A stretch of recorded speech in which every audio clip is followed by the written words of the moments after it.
आपणास ज्ञातच असेल की माथेरानमध्ये फार मोठ्या प्रमाणावर पाऊस पडतो. तसेच आमच्या येथील पावसाचा कालावधी देखील फार मोठा असतो. म्हणजे जून महिन्यापासून ते नोव्हेंबरपर्यंत कधी-कधी माथेरानमधील पाऊस असतो.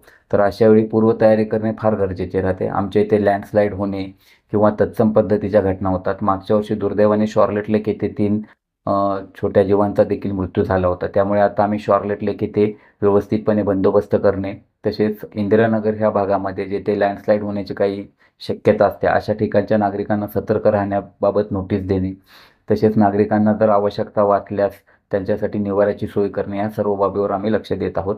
तसेच या कार्यामध्ये आम्हाला येथील अधीक्षक कार्यालय आणि पोलीस कार्यालय यांचे देखील सक्रिय असा सहभाग मिळेल.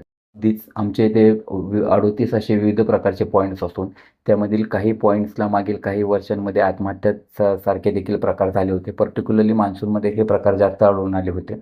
तसेच लँडस्लाईड म्हणजे भूस्खलन हा एक मोठ्या प्रमाणात येथे आढळणारी बाब आहे. तर त्या दृष्टीने आम्ही तयारी करत अगदी आमच्याकडे आमच्या कर्मचाऱ्यांच्या रात्रीच्या देखील ड्युटी असतात. 24 तास नगरपालिकेचे कर्मचारी सतर्क मोडवर असतात आणि आम्ही त्याच्यासाठी आवश्यक ते नंबर देखील उपलब्ध करून देणार आहोत. त्याच्यावर नागरिकांना, पर्यटकांना त्यांना जी काय आवश्यक ती माहिती ती उपलब्ध करून घेता येऊ शकते.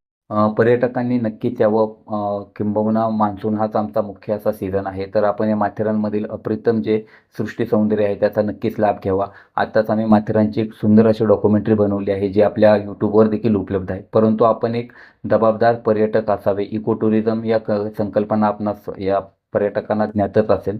तर तिच्याप्रमाणे येथील निसर्ग सौंदर्याचा पुरेपूर लाभ घ्यावा, त्याचा आस्वाद घ्यावा. परंतु तो घेताना आपली जबाबदारी असते. म्हणजे उदाहरणार्थ आपण प्लॅस्टिकचा कचरा इतरत्र करू नये. स्थानिक रहिवाशांना आपल्यामुळे कुठला त्रास होऊ नये याची काळजी घ्यावी. आम्ही सर्व माथेरानकर आपले खुल्या दिलाने स्वागत करत आहोत.